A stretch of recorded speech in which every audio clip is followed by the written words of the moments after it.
G'day, my name's Chris. Welcome back to the channel. I've got a flat tank journey and my little shed in the middle of summer.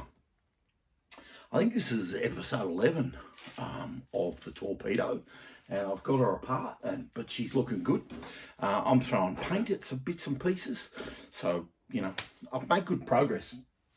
Hey, listen, straight up front, this week's episode, the footage is a bit disjointed and a bit crap. Sorry, the footage I've got is okay, but it's a bit disjointed and there's some chunks missing because I made a silencer, but I never really thought any of it was going to work. And some of it I just didn't bother filming because I thought, oh, I've got no chance of this working out.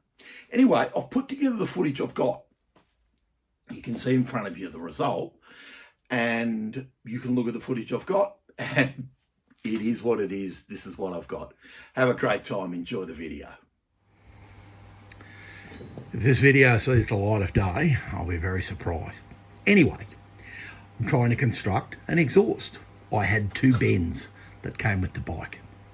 I cut one to extend the other. Now, I've actually tacked it together half plausibly. For me, a lot of heat and zzz, zzz, zzz, and away it went. I can get it tigged up later. It actually fits about right. So in a one-handed fashion, it sits in like that somewhere. So I'm now into the cardboard aided design where I need to build a flange to go up to bolt up to the motor and then try and tack the whole damn thing together. I don't give myself a huge chance of this working. I'll probably show you the video anyway. My failures are as important as my successes. Come and see the cardboard aided design. Well, over here at the workbench, I've got a rough pattern just cut out of cardboard of what that header pipe flange looks like. Then I've marked it up. Weirdly, I've got just the right size, and I'm going to cut that out and drill some holes and see if I can get it right. Now, on an optimistic note, there's an awful lot of it, so I can get it wrong as many times as I want. I'm over here at my mill drilling. There's my pattern.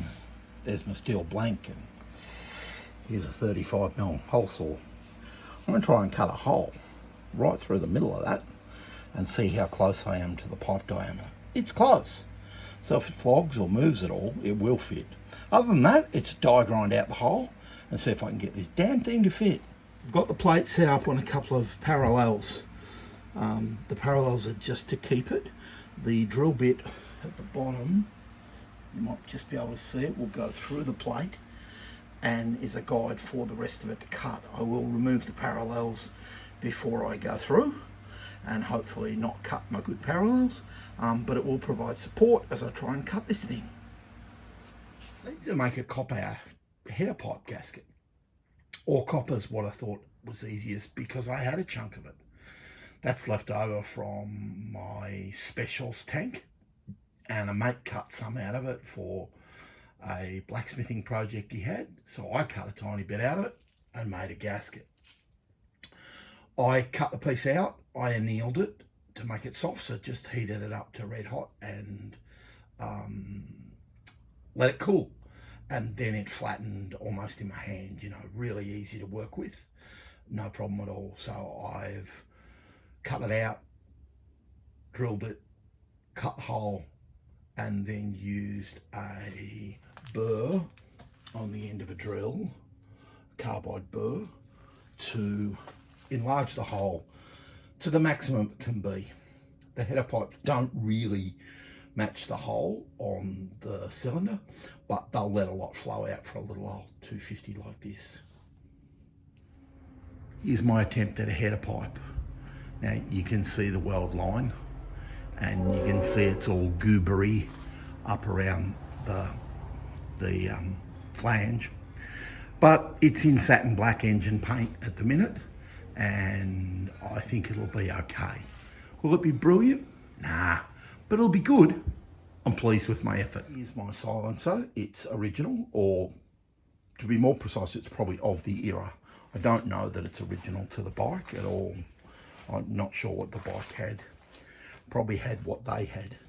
It's a bit beaten up and a bit manky, but it's all right. Last night I painted it with a rust prevention paint treatment, if you like, and that worked really, really well. Prior to that, I'd wire brushed it and I'd used a flap disc, but the rust prevention treatment did a great job.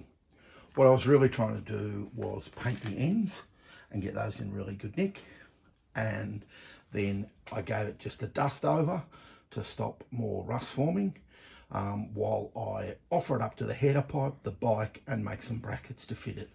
This is actually going better than I expected. Well, all the work with this exhaust and header, manifold, whatever you want to call it, has really been done just with me on my own, because I didn't expect any of it to really work out. Firstly, the header pipe and welding two pieces of pipe together. Now, I didn't think I could actually manage that. It's good enough for me. Good Lord, and then the header pipe, and I made it and it works. I just didn't think any of that was possible. I got brave then and made some brackets for the back of the silencer. Now I'm going to try and show you, but the back of the silencer I made to slip over the engine case bolts and then tighten that up so it can't vibrate too much. Then a clamp around the header pipe and then up to the barrel. Now I'm out of hands and out of helpers, but I'm going to put all this together and then bring you back and show you. It's actually all really kind of funny to me. The exhaust looks kind of right. I've used the hose clamp that I bought at the water supply specialist in my hometown. Yes, it's got metric divisions on it, but it's relatively clean. There's not a stack of branding on it. I think they're stainless. Really, really clean, really, really tidy. A lot of grabbing power, and they look good. The header pipe and the silencer bolt up really well, and they go together really well. Now, I left dropouts in the back of these arms so that it could all slide together. I worked out that once I'd welded it up, if I had holes in here, I actually had to stretch these over the top of the bar or constantly tap the bar through. Now, the weight for me is downwards, not outwards. So I think they'll be fine. Again, in the scale of limited riding, I think that is a really good result. Again, I've got practically no money in it. I've got the clamp in it. The rest of it I got with the bike. I'm not trying to be stingy, but I am trying to keep the cost sensible and realistic. Let's have a look at the other side.